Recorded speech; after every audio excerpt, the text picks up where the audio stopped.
we got to play in Play Now mode. So a lot of the Dynasty mode questions, a lot of the Road to Glory questions, I can maybe answer from what they told us in the presentation, because they gave us a lot of nuggets in the presentation about what those are going to be like. I didn't get to play them.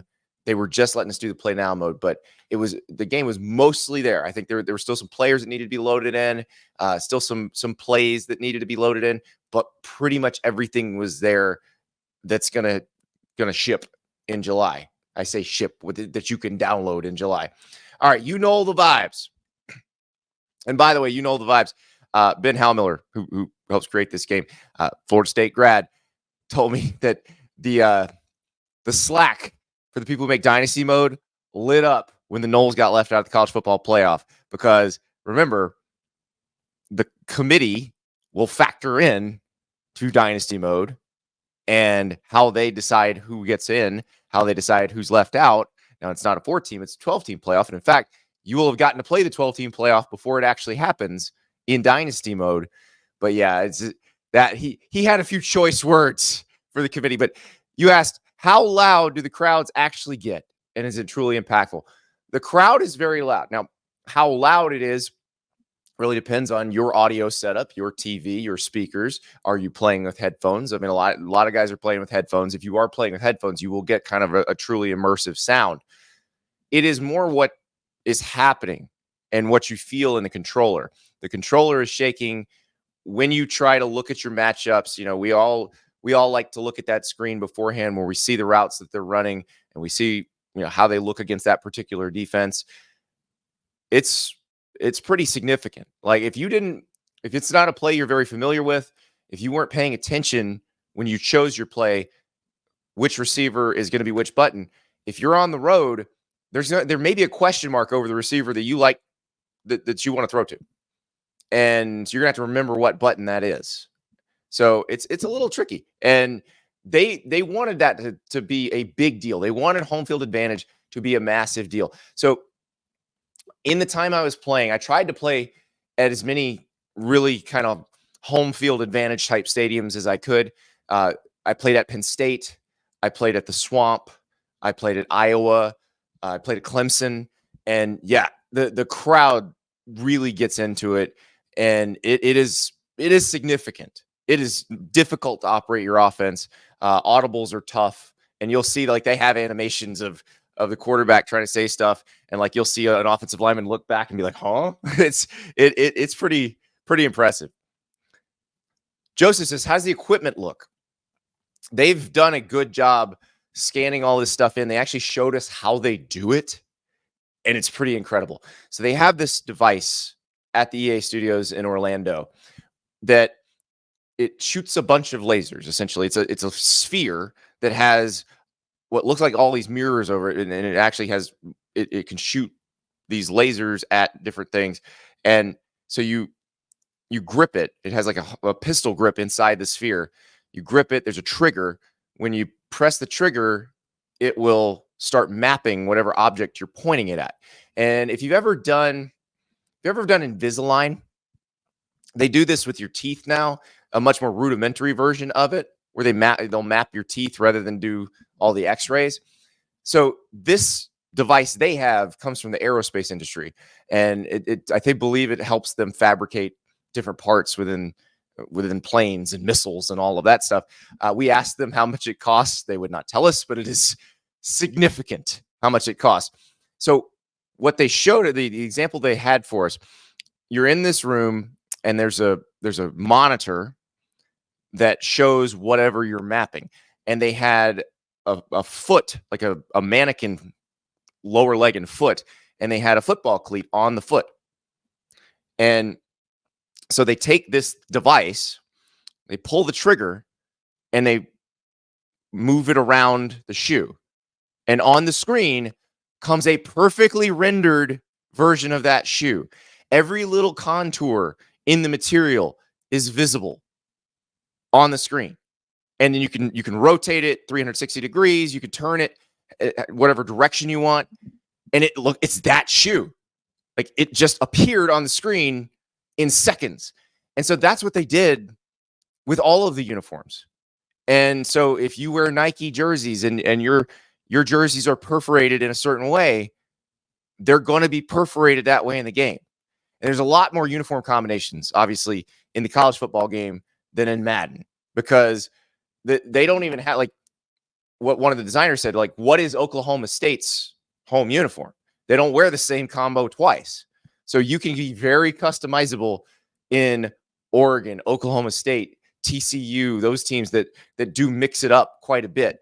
And then, of course, Auburn, Alabama, Penn State, they're not going to let you be so customizable because those schools don't do that. Josh Bissett. So how many microtransactions did you have to pay to play? None. They did invite a bunch of us down. And, but yeah, trust me, there've been a lot of jokes about how are they going to soak us for the DLC in this game? I do think they'll probably figure out some ways to get some more money out of us. Look, they're running a business. I get it. But no, they invited a bunch of us down. I thought it was going to be initially people who do what I do, a lot of people. And there were, Matt Brown, who runs the Extra Points newsletter, who has been reporting on this game using Freedom of Information Act requests. He was there. Robbie Callan from Uprocks was there. Bud Elliott from 24/7 was there. And so Chris Vanini from The Athletic. But we were kind of the only ones who do what we do. Then there were some pro Madden players who were there, and there were YouTubers who specifically target gamers and they are those guys. It's amazing. Their whole setup is incredible. And then some of these gamers, like, I was looking at the names of some of the people when we walked in, and they had them all lined up, and I'm like, okay, I'm not playing a video game with somebody called Yo Boy Pizza. Like, he's beating me 150-0. Like, there's no shot.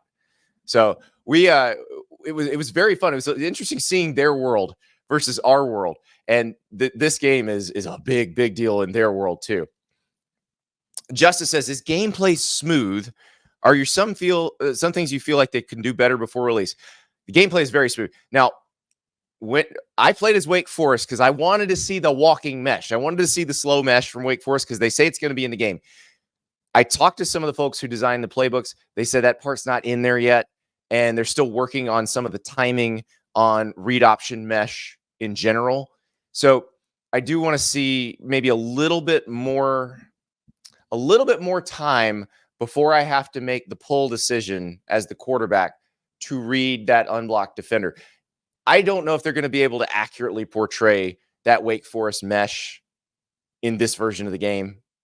It seems like that's a little bit more difficult to pull off with what they have. But if they can do it, God bless them. And if they can't, well, I know they're going to make sure they get it in next year. But they're going to try to do it this year. And that part I'm very excited about. So, yeah, day one, I'm probably going to do some Wake Forest gaming because I really want to see if I could do that walking mesh. Because, it was crazy. I didn't even think about it when I played as Wake Forest. And I played Wake Forest at Boise State just because I wanted to see the blue turf. I was Wake Forest.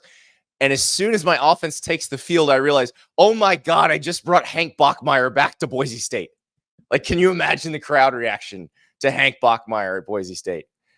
Dominic, is there a create a team setting? Yes, Team Builder will allow you to create a team from scratch. You can upload it into Play Now or upload it into Dynasty mode. So that is an option, and it'll be fun. Matthew, was the energy of the commentary with Fowler and Herbstreit like it would be in a real-life college football game? Yes. And they had a lot. And Fowler told us about the recording process, because this is something I didn't think about before hearing him explain how all of this works.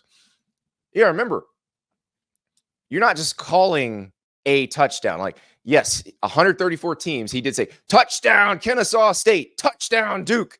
He did all that. But a touchdown to win the game, 2nd and 26. Chris Fowler had to call this 2nd and 26 in the national championship game in overtime. That's a very different touchdown call than a touchdown call that puts the team up 38-7 in the third quarter. And he has to call both of those. So they try to get him going and say, okay, here is the situation of the game. It's tight.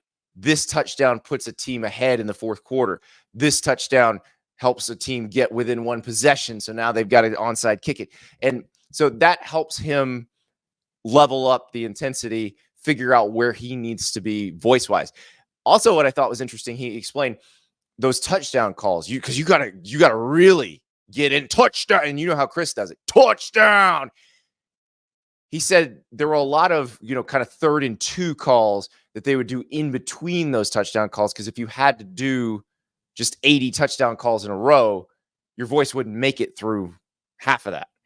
And I just never thought about it that way. But in those recording sessions, and then what they do is they have a list, essentially, a master list of all of the phrases that they need to piece together to make, and sometimes each individual comment from the announcer is maybe 2 or 3 phrases pieced together.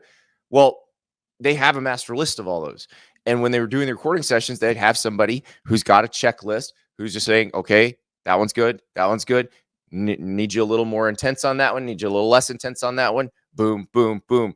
And yeah, it's pretty crazy. So that part was pretty awesome to see. And Chris was very excited to be in this game because, like he said, like I was talking about earlier in the show, he couldn't be in it before.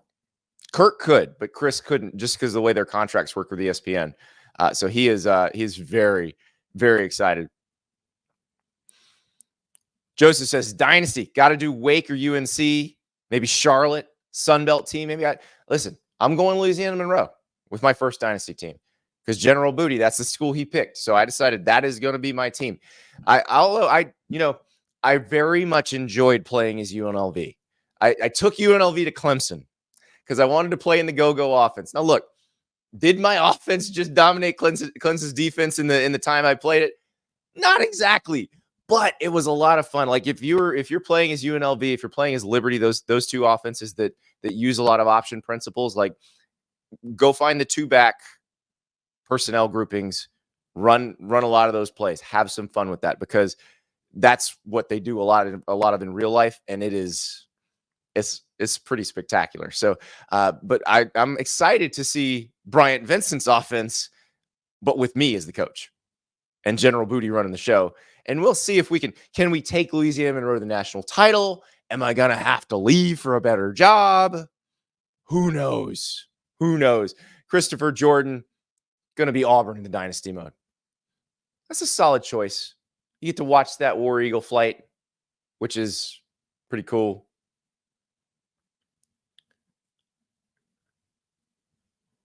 Anthony, what are the lowlights? What's not good about the game? I don't know that there's anything that I didn't really like. I mean, they fixed a couple of things I didn't like. I didn't like the option decision. I didn't like having to press X when you wanted to hand off. RPOs, I still think are a little tough. Like if you want to throw on an RPO, you have to make that decision very quickly. You have to hit the button quick to keep and then throw. And so it's a little bit confusing at first, but I feel like with some practice, you can get pretty good at it. But, you got to remember it's very similar to real life. Like, I think a lot of people think, oh, I'm going to run these RPOs with these guys streaking down the field. Well, in real life, most RPOs, like there's a bubble screen and that's the throw you're going to make, which that's the Oklahoma fans love to boo Jeff Levy before he left for Mississippi State about the bubbles. So like that's real life. They're trying to make the game realistic. But I do think that button press combination feels a little clunky, and I'm hoping they can get that straightened out in future versions of the game. All right, let's see. We got Luke. Do we know if all the mascots are in the game as well as every live match? I believe they are all in the game. I've seen Bevo. I've seen Uga. I've seen renderings of Reveille.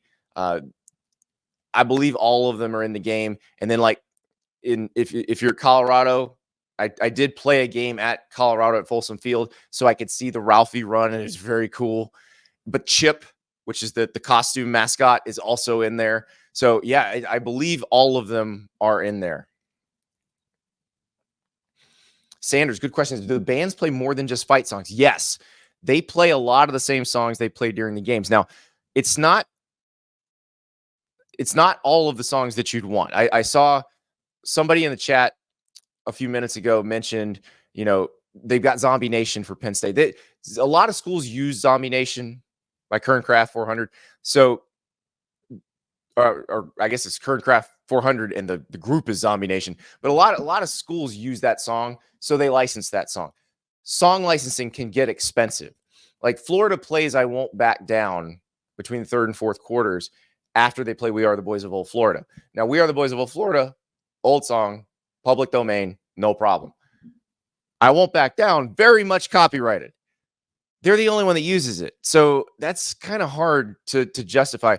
The one I thought they should have licensed, probably and I asked, they didn't license this one, is Seven Nation Army, because it's interesting because there's a difference here too. Like most schools don't play Seven Nation Army. There's a lot of schools, especially in the Midwest, where the student section just starts chanting it. And apparently that's a different license than if you just play the song. But I think that would have been a good one because there are so many different schools where the student section does that. Mr. Brightside at Michigan, I thought would have been a great addition, but that's another one where that's one school that does that. Brian, can you get into the playbooks? Can you create plays? You can customize the playbooks. It's going to be very diverse. Like I think there's basically 10 base playbooks based on very common offenses, and they're adding more stuff.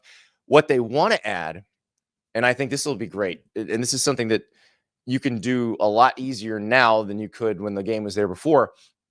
They're not quite there yet, but they're hoping by the season that they'll be able to do this. That if you see a really cool play on Saturday, that maybe by Tuesday or Wednesday, that team runs that play in the game. And I hope that comes to pass, because that's going to be awesome. Because again, these guys are as nerdy as we are about all this stuff. And so they're watching the games too. And if they see something cool, they're going to try to copy it. And if they can fly it into the game and you're playing it as that team 3-4 days later, that's going to be pretty awesome. V1 Rotate V2 spring games in Dynasty. I don't believe there are spring games. I'm trying to go back through what they told us about Dynasty mode. The off season in Dynasty mode, a lot of it is spent devoted to roster management, which is very similar to what the real coaches are doing right now. As you decide, do I take more people out of the portal? Do I focus more on high school recruiting? Like all of the things that we talk about with Deion Sanders or with Dabo Sweeney and the decisions that get made that we criticize, like that is the more primary focus of the offseason in Dynasty mode. Armand 1995. Do y'all realize we went a whole generation console without a college basketball or football game in PS4 or Xbox One? That's crazy. It is crazy. It's wild if you think about it. Think about how much money EA Sports left on the table because they couldn't make this game. So they got sued in the Ed O'Bannon case. They settled it in 2014. They did back pay to those people. They said, we're happy to make this game, but we're not going to make it with players who are like, QB2 is Johnny. It's Johnny Manziel, and we know it's Johnny Manziel, but we can't make him Johnny Manziel. They said, we're not going to do that, but we'll pay the players. And the NCAA is like, no, can't do that. Against the rules. So basically they just blocked it for all those years. And then when the NIL rules changed, when the state laws came in that basically forced the NCAA to allow NIL, that's what brought the game back.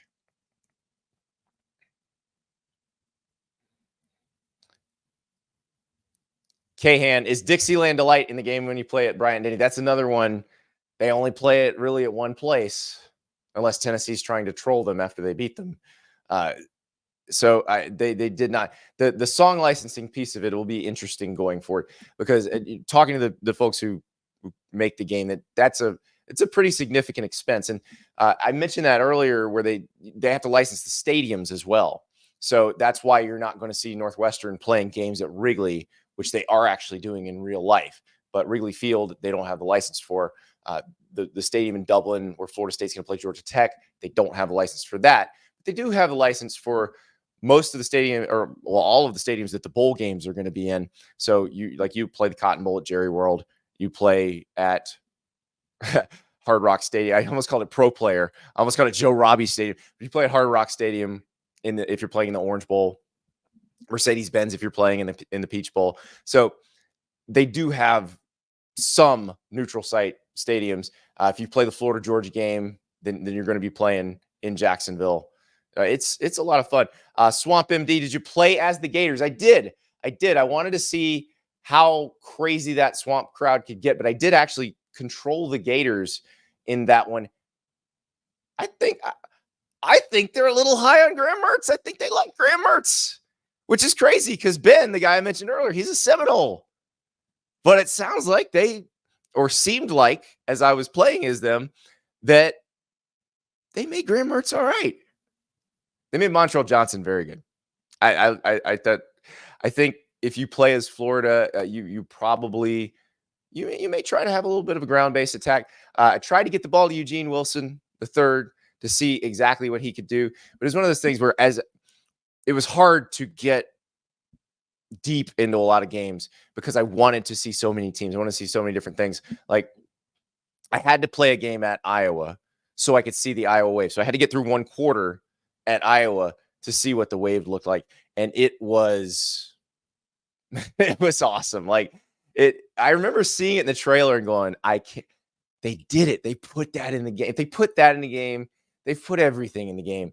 And that's really what they did. I mean, it feels like they've immersed you in the experience. If you've been to games at these places, it feels like being there. I've been to a lot of games at the Swamp. I've been to games at Clemson. I've been to games at Penn State. It really does feel like you're there, which I just didn't think that was possible. But with the technology they've got and the care they took, Gator J says, are there stadium renovations and upgrades? It depends on the stadium. If the stadium is new, I mentioned this earlier, like Vanderbilt, their stadium's under construction right now. It's going to look very different in 2025 than it looks this year, than it looked last year, and than it looked in the past. And they basically asked Vanderbilt, which version do you want us to put in? Do you want us to put your old stadium in? Do you want us to have cranes up? Do you want us to put what you are building in there? They said, go with what we're building. Here's the renderings. Use those and create that stadium. They asked Northwestern the same thing, because remember, Northwestern is renovating Ryan Field, and they're using their soccer stadium for some games this year where they're gonna retrofit it, add more seats, and then they'll play some of the bigger games at Wrigley Field. They said, put the old Ryan Field in the game, and then when the new Ryan Field's ready, put that in the game. So it really depended on the school, but they went, like, for example, Florida Field, Gainesville's 2 hours from Orlando. So the EA crew went up there, mapped it out. I believe they did the same with Doak Campbell Stadium in Tallahassee, because it's a 4-hour drive for them. The ones they couldn't get to very easily, they went to the school and said, hey, can you send us photos of your stadium? And I don't mean like a couple shots. They wanted to see everything, how every little nook and cranny looks. So for 80 different stadiums, they got 80,000 pictures.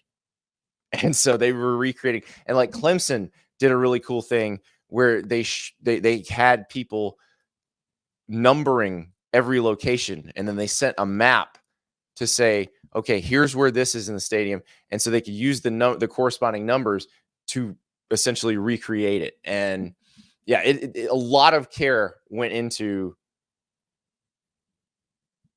doing this. Kevin, how does the different kind of weather look and affect the gameplay? It looks cool. The rain looks awesome. Snow looks really good.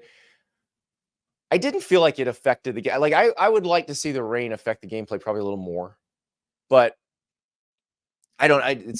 That's one of the things. Some people like that. Some people don't. Some people kind of want the game to just be the game and not have as many external factors. But that's one of those. It's sort of like, what's your flavor of choice? Oh, Abram McMahon with a great question. This is one I can't believe I forgot to mention yesterday. Hey, Andy, is checkered in the game?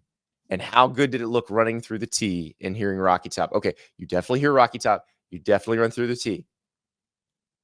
Checkered Neyland is in the game.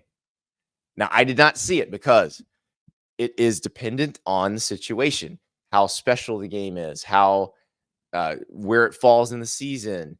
So, like Penn State, it's the whiteout is going to be a really good Big Ten opponent in probably October, maybe early November at night.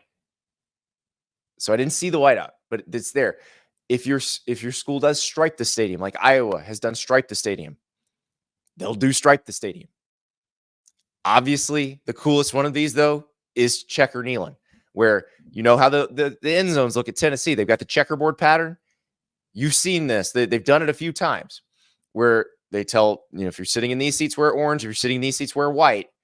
And it looks like a checkerboard. The blimp shot of the stadium looks like a checkerboard. I have not seen it yet, Abram.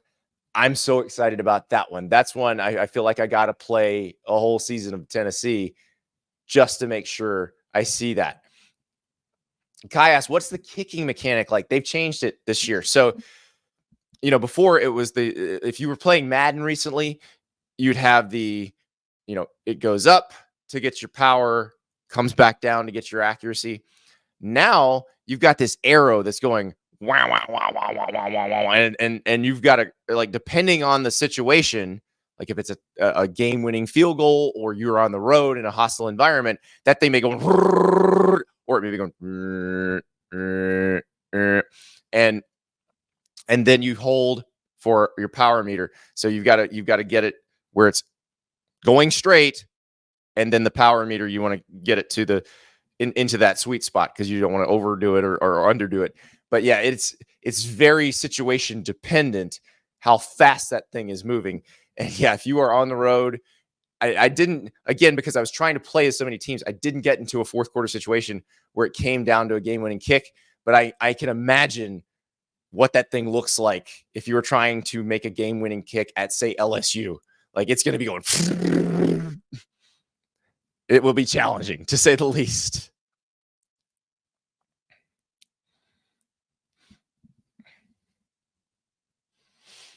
James, can you turn off NIL in the transfer portal? No. That's part of the game now. You cannot turn it off. You've got to deal with it. And so if you're in dynasty mode and you're a coach, you absolutely have to deal with transfer portal, NIL. That's part of the game these days. JP Latter-day Saint, will there be dynamic crowd sizes? I assume so, but haven't heard. That's a great question. I did not ask that. I apologize for not asking that because, yes, I think depending on game situation, there's certain schools that just sell out every game, but it probably should do that. Stanley, is Deion Sanders in the game? This is a great question, too. So none of the coaches are in the game, not because they don't want to be. I think right now the EA Sports folks are afraid of the coaches' agents. Like, they're afraid of Jimmy Sexton and Trace Armstrong and Clint Dowdle, and they probably don't need to be, because like I've asked Lane Kiffin about this. Lane Kiffin told me he would be in the game for free. He understands the marketing value of being in the game. Now, the question is, would Jimmy Sexton say, Lane, what are you doing? You can make some money off that. I will say, actually, knowing Jimmy Sexton a little bit, I don't think he would say, Lane, you got to squeeze some dollars out of these guys. I think Jimmy would see the marketing value in this for his clients. So I think they're going to find a way to get coaches in the game. Madden has coaches in the game. I believe they're going to have all 32 NFL coaches in Madden this year because Belichick's not there anymore. He wouldn't do it. But I think they're going to have everybody in there this year. I would love to see this in the game. I think, like, I don't know how you animate this, but Kiffin is a great example. Like, when he knows that's going to be a touchdown, because, you've seen the long, deep shots for Ole Miss when the play pops open and Kiffin sees it from the sideline that the receiver's open. And even before the quarterback throws the ball or as the ball's in the air, you see Kiffin throw the play sheet up to start celebrating. Like, if you could animate that or have that as a piece of the replay package after the touchdown is scored, I think that would be spectacular. You know, if you have, I think you got to have like the Eli Drinkwitz, Josh Heupel handshakes after the game. We stand on business, Josh. I think that would be fun. But it's a great question. It is a great question. Charlie Morris, does Virginia Tech have inner Sandman? So, no. I'll go back to the question earlier about what would you change? What was the one-time licensing of songs because only one school uses it. This is the one you license. That's the one you pay for. You shell out for that one. There is kind of a generic electric guitar song playing as the Hokies, because that is the first thing I did when I got on the sticks was a game at Lane Stadium. And because I was like, I gotta see what Inner Sandman looks like. And it looks cool, but it's not the same without the song. But yes, you have the fans jumping up and down. This is a great question too. I'm so glad you guys are reminding me of so many things. All right, Cappy, did you get to hear the Cowbells of Mississippi State? I'm eager to hear how they sound in this game when they weren't great in the older games. All right, as I was playing, one of the game creators came by and said, make sure you play a game in Starkville. Because yes, between plays, clanger, clanger, clanger, clanger, clanger, clanger. Yes, you're getting clanger.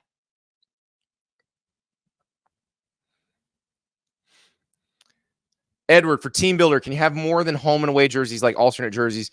And can you edit your coach's appearance? You can definitely edit your coach's appearance. In terms of editing, I think in Road to Glory and in Dynasty mode, when you're creating something, there are a lot more appearance options. And the reason is they had to create many more appearance options to get the likenesses of the players right. So in Madden, they map all the players. They have a truck, like it goes to the combine. It's part of the combine experience for the players. They just run through, they get their faces and bodies mapped. And so they can just put those likenesses on the mocap people in the game. And it's easy at that point. You can't do that with 12,000 college football players. That's not possible. So they got images of all these players, and they had to create more face shapes, more hairstyles, more beards, more eye shapes, and basically build those players based on the photo of the player.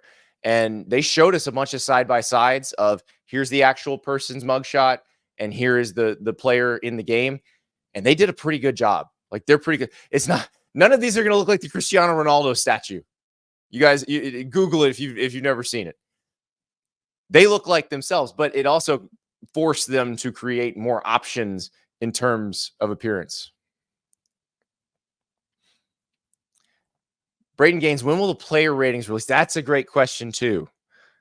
I don't know if they're going to try to release those early. I get the sense especially based on what they had us do, where we come down and then they have a day where they say, okay, now you can release all this stuff, that was Wednesday. I think they're going to have some strategic, here's a little more, here's a little more, here's a little more, here's a little more.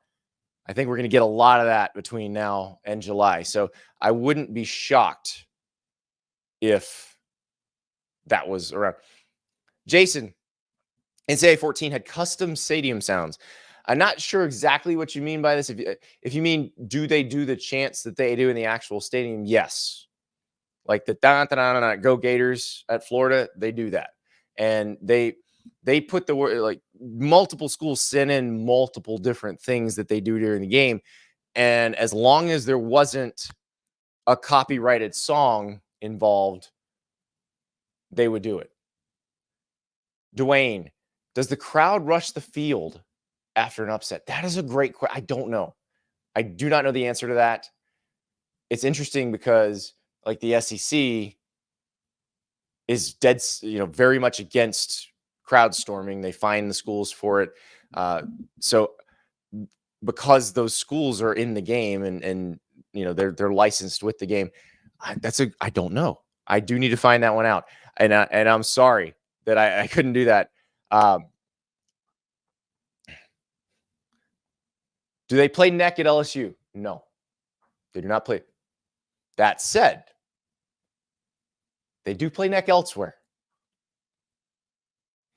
They do play neck elsewhere. This is so much fun. Thank you so much for jogging my memory on some of these things. From Chris, was there any discussion about how new teams like Texas and Oklahoma are going to be impacted by conference changes, since many of those games will be the first games for those schools? I think because of how Texas and Oklahoma will be rated, they'll be rated as good teams. I think the opposing crowd will treat it as a big game when they go to these stadiums. I don't know that there's anything going to be truly different, special, but I think it will be like when Texas plays at, I think they play at Arkansas this season. I'm trying to remember. I can't remember if Arkansas comes to them but when they go to a place and it's the first time as an SEC opponent. Oh, I know Oklahoma plays at Auburn this season. I would assume it will be treated by the CPU like the Auburn fans believe this is a massive game, because it is. And that's how they're going to treat it in real life. So I can't wait. All right, Lakiji. So you're telling me you could create Dylan Raiola as a head coach who comes back 20 years later after winning back-to-back natties and coach Nebraska to be successful, unlike Frost. You guys are vicious. But yes, you could actually you could probably create a coach named Dylan Raiola, make him Nebraska's coach, make him look 18 years old, and do like the Pete Rose player coach thing. Like, remember in baseball, there were guys who like managed the team while they were players. Like, yeah, make Dylan Raiola the coach, but also have Dylan Raiola be the quarterback. This is a great idea. This is tremendous. Guys, I could answer these all day. I'm going to answer more questions about this game as we go forward. We got some interviews with the folks who created the game that we're going to run next week that I think are a lot of fun. And you guys are going to really enjoy meeting these people who put this game together. And we'll talk about this quite a bit as we get closer to the release of the game. I'm just excited as you are. I really appreciate the folks at EA Sports letting me come down and look at it. But we will talk more about this. Thank you so much for watching. Just a reminder, subscribe to this channel right here so you never miss an episode of Andy Staples on 3.